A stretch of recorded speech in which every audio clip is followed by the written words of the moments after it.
Hi guys, I'm Yasodhara Pathanjali and I'm here talking about childhood sexual exploitation and abuse for the Touch Me Not campaign.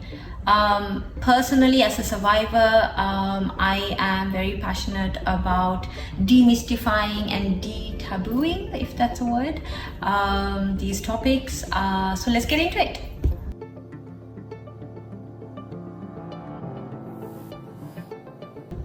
Independent Collective School is Sri Lanka's first modern school. We deliver personalized education for an AI future.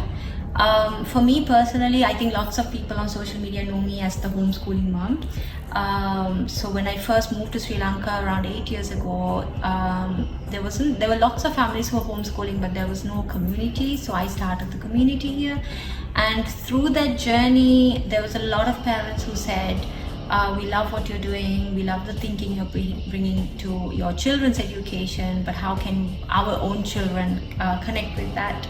And for many years I was very apprehensive about the idea of me starting a school, but that kind of started to change over the last 2-3 years, particularly with Sri Lanka going through a lot of crises. I felt that it was important now more than ever that our children have a future-proof education. So here we are today, sitting at school.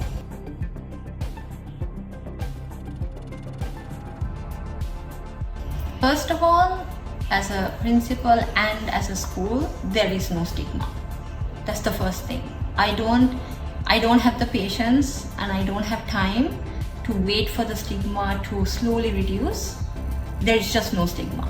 It is a conscious choice that parents can make, that institutions can make, because sometimes waiting for big societal change can take time. But in our smaller spaces, the spaces that we are in control of, we can choose. We don't have to wait for everybody else to catch up. So for me, under this roof, there is no stigma.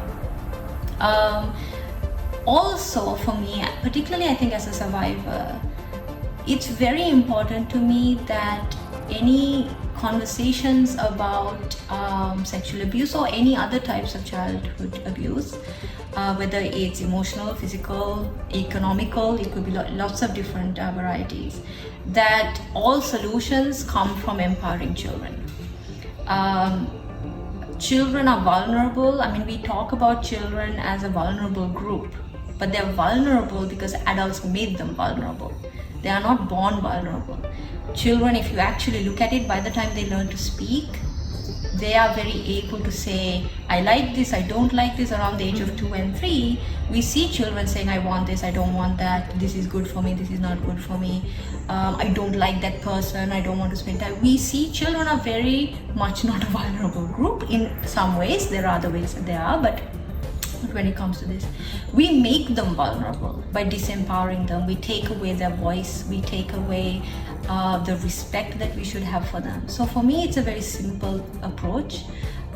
Take away the stigma, have a zero stigma policy at school, so that all children, all staff, everybody under this roof has the same right to communicate their experiences, their like or dislike of anything across the board, and then take it very seriously. If a child says no, then a child says no. End of story. And we have to empower our children to voice out, not just in this particular one topic. I think that's also where this falls down a little, because society and parents and schools maybe and governments want children to speak up about abuse, but they don't want the children to speak up about other topics. So you can't have one without the other.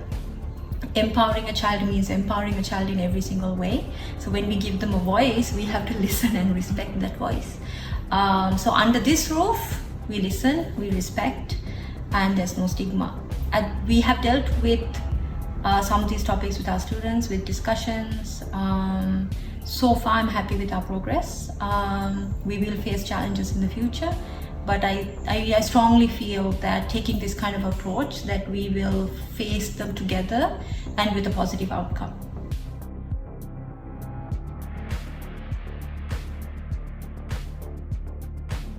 To answer the part about the issues with the system, and by the system I mean the justice system, the police, and all the state mechanisms that are there, child welfare and all of those things that are there to support. And yes, we can criticize, yes, we see where there are issues and where there are huge improvements yet to be made. But something that I find very frustrating is that in order for improvements to be made, we have to engage with the systems. If you want the systems to improve, you have to get involved. You cannot walk away from the systems and complain that they're not improving. If you're walking away and if you're choosing to live away from the systems, then you should not have a voice in complaining about the systems. The only way that the police can improve, that the justice system can improve, because I know that childhood sexual abuse or any kind of even sexual abuse cases take years in the Sri Lankan court system. There's a huge backlog. It's not because the people involved don't care. It's not because somehow the police and the justice system in Sri Lanka are anti or on the side of perpetrators or anything like that. There's a lot of implications in the language that people use to complain that make it sound like all those people involved are somehow hand in hand with perpetration. But it's unless you get engaged and you take part, unless you put a paminilla, you follow it through and you demand better. Something that I can share, a very simple example. Recently I filed a complaint just about a few months ago about online sexual harassment that I had personally received. I had a really good experience because I filed it under the 119 online service. Lots of people don't know there's an online service. It's you go through the website from anywhere in the country, you can fill it in, you can tell them what the paminilla is. And within 24 hours I got a phone call during the weekend, right? Really lovely, polite policeman called me and said, okay, miss, we have experienced this, are you available to come to the police station and continue your paminilla, blah blah. I said yes, fine, and then I made an appointment and I went. But what was funny was that obviously the police don't have a mechanism for gathering evidence, and the evidence that I had received, I mean it was online sexual harassment, which means I had certain photographs with me, and that was the evidence. And so the police officer asked me to get the printouts and come. And I, again very politely, I said, well, what kind of communication shop should I go to get these printouts in full A4 size? And just me saying that made that gentleman think, oh yeah, okay, that might not work. And so then he found other mechanisms for me to provide the evidence. So I couldn't have done that. I couldn't have allowed him to think differently. I couldn't have improved it in that tiny minuscule way had I just said, oh, the cops aren't going to do anything, they're not going to find this guy, it's just internet anyway, who cares, and I stayed at home.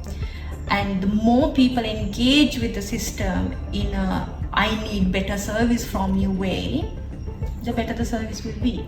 And the problem with systems not changing is because people are apathetic and they don't get involved because it takes time, because it is difficult. Yes, it is. I'm not taking away from that. But the less you engage, the less it will improve. And I always tell women, particularly women, but it goes to men as well. If you have been attacked, if you have been assaulted, if you have been harassed, if whatever you have experienced, if you don't report it, you are then somehow responsible for the next person that gets hurt.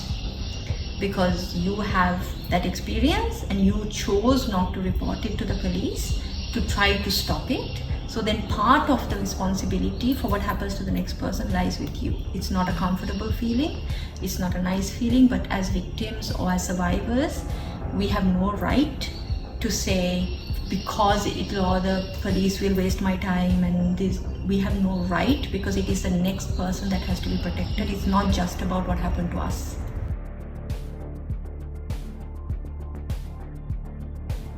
The reason many parents and I think schools shy away from empowering children in this conversation is because they feel that the topic of sex is uncomfortable, maybe inappropriate, maybe not age appropriate, and they have all these feelings about the topic. And sadly, our adult discomfort leaves children completely ignorant and open to so much trauma and pain, both physical and emotional. But what most adults don't realize is that you can have these conversations from your toddler years, from age 1.5 to 3, completely age appropriately, by just empowering them to say no to things. This is not good for me, and this is not about teaching good touch, bad touch. I hope we are in an era where people now know that good touch, bad touch is also completely problematic and should not be taught to children. This is because in certain situations, in actually quite a lot of situations, sexual abuse can be good touch for the person who's experiencing it, for the child. So the way to educate children or to empower children is, one, give them always the voice about the people that they're comfortable or uncomfortable around. Parents and teachers alike have to become very educated about what grooming is, because I think even today there's this really bad view or myth that sexual abuse for both children and for adults comes from like the stranger lurking in the alleyway. Something like 96-97% of abuse happens from those close to us: fathers, uncles, brothers, parents, grandparents, friends, teachers, coaches, drivers. So it's very likely that it's people that are within your circles. So being aware of how a child's behavior might change around a person, having those conversations constantly, it's not a one-off sit down thing, it's a constant thing. How do you feel around that person? Has anything changed? Are you comfortable with what's happening? What makes you uncomfortable? And being really engaged with your children to notice things like secrecy, changes in mental health of the child, changes in their behavior. If you're an engaged parent, you will see the signs. But sadly, a lot of parents nowadays, because of lots of different other elements, are not engaged. And this leaves children very vulnerable, and cyber harassment and abuse is also a big issue. And many children are accessing the internet and devices with absolutely no oversight from adults, from the gaming chat rooms to social media. Parents are just like, oh yeah, they play games for hours and they chat. With who? There's no oversight. So having that real connected, engaged relationship with the child, giving them that voice, whether it's a school or whether it's a parent, I feel like it's the same thing. But yeah, there's a lot of things to do.